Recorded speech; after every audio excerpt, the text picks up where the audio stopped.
shaqeeyey oo Puntlandna jagooyin kala duwan ka soo qabtay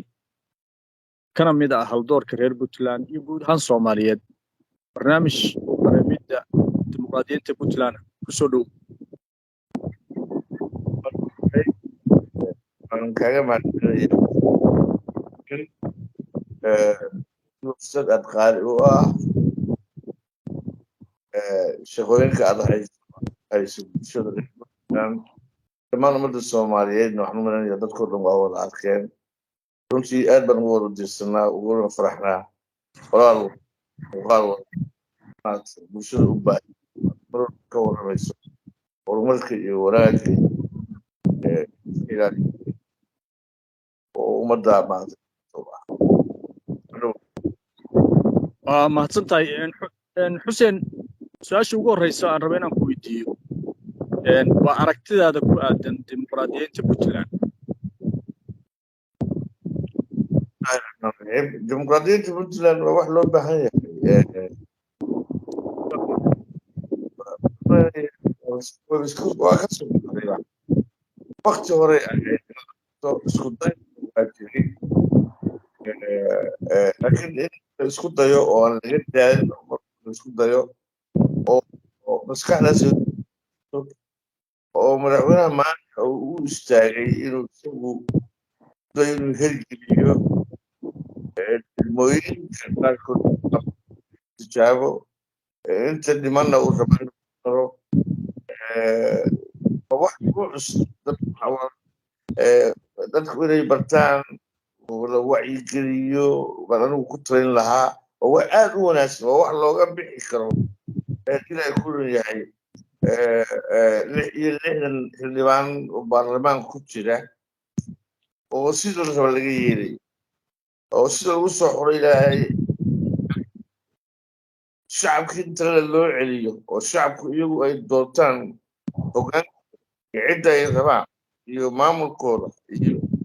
danta u ah waxaan la heli karin wey marka anigu waa soo dhaweynayaa waa ku taageerayaa madaxweynaha maanta walow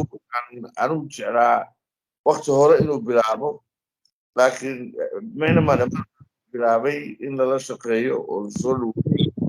garab istaago oo la hirgeliyo maanta siyaasiyiinta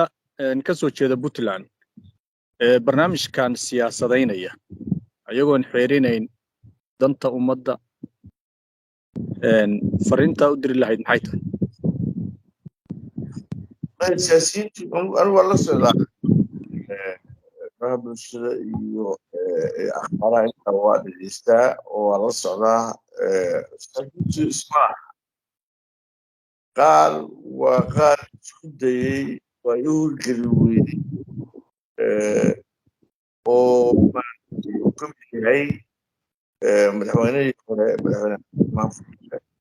oo runtii ninaan aad isu wanaagsanay ah oo aan soo wada shaqaynay waa uu isku dayey waxay iga muuqataan wax kale maahane aba waa isku dayey ha isku goyn hadaladiisa xumaan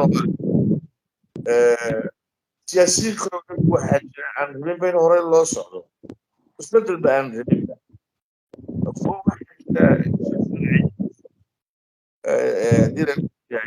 ciidba waagii uu ganacsiga ku jiray baan arkaa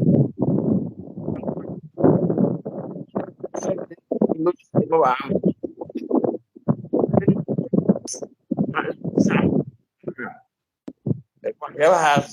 khaldan iyo baqdinta siyaasiyiinta qaar kale ay qabaan shacabku iyo madaxweyneyaal kale oo fasilmay oo gaaskadi yahay oo runtii fasilmay iskuma dayinba maba isku dayinba malaynayo madaxweyne soo maray Puntland inuu maanta wax ka sheegay markii deni waan aragnay markuu hogaansiiyey waan aragnay waan soo maray runtii la yaabay marka anigu 3 dowlad baan la soo shaqeeyey isbedelka nidaam amni aan soo arkay wallahi aad baan ugu baxsan dhinaca maamulka yahay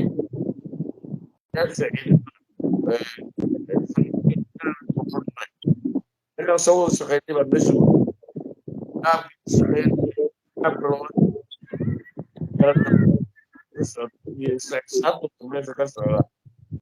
runtii aad baan ula dhacay waxaan kaloo aad ula dhacay ragga uu xusay ee siyaasiyiinta ah adilaa kuleeya ee saraakiisha ah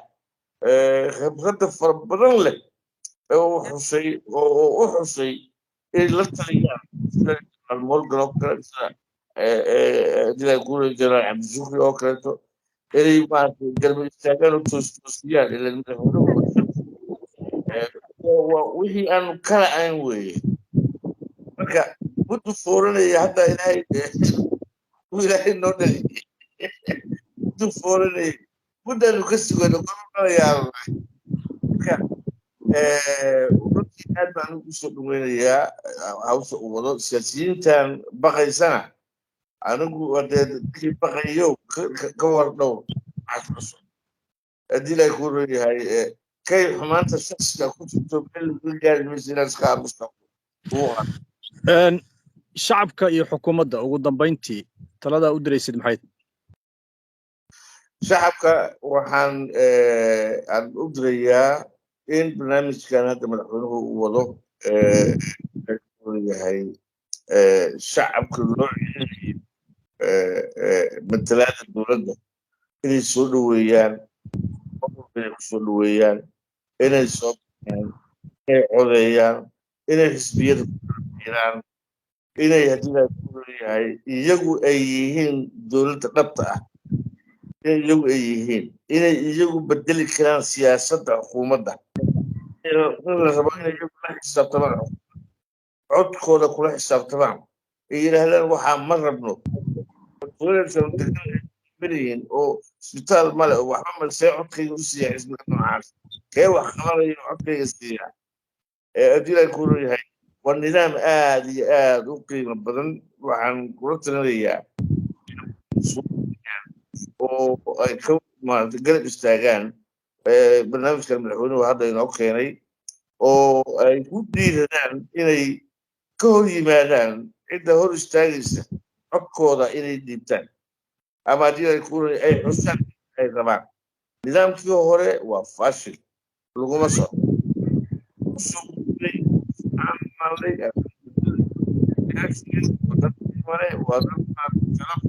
waa soo shaqeeyeen meel bay soo gaarsiiyeen waa in laakiin hore loo socdaa meesha iyadii hore inaynu ku noqnoqono maaha marka meeshayda waxba ka sheegmayo laakiin soo qaata hadda iyagu laftooda taageeran barnaamijka oo qayb ka noqdaan u istaagidda in shacabku xumeeyaan oo barnaamijkan madaxweynuhu keenay odayaasha qayb shacabku odayaasha ka yimaadeen odayaasha shacabka ka yimaadeen waa in odayaashu ay qayb ka qaataan shacabka laftigooda inay haddii ay ku yahay ay barnaamijka ay ka dhaadhiciyaan ugu dambayn marka xukuumadda dul istaag xukuumadda dowladda puntland shaqo adag baa u taalla barnaamij cusub baa yimid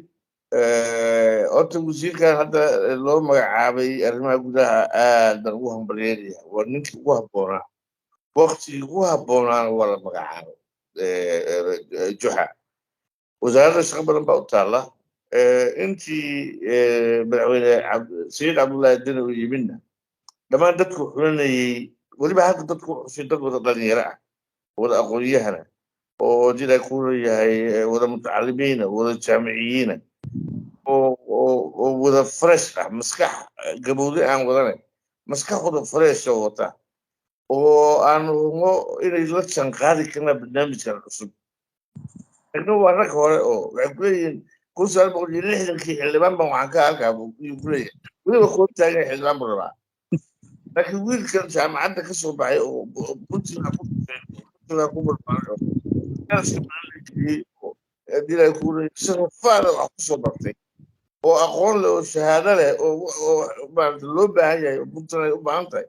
in laga faa'iidaysto madaxweynuhu gartay maanta inuu xulo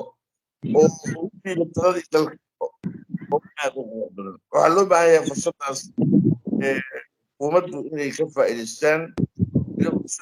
shacabka una mahadcelinayaan madaxweynihii xoray haddii ay la gartay oo u gartay inay hawshaas qabtaan baa saaran nin walba waa lala xisaabtamaya shacabka la xisaabtamaya madaxweynaha la xisaabtamaya ilaahay baa la xisaabtamaya oo ilaahay in la ilaawo ma aha haddii walbo lagu diido wallaahi rabbi baa ku daalcaabay dil walbo waan kaaga mahad celinayaa xuseen xuub sireed taageeridaada iyo u qareemidaada dimuqraadiyadda puntland aad baa u mahadsantay adaa mudan jibe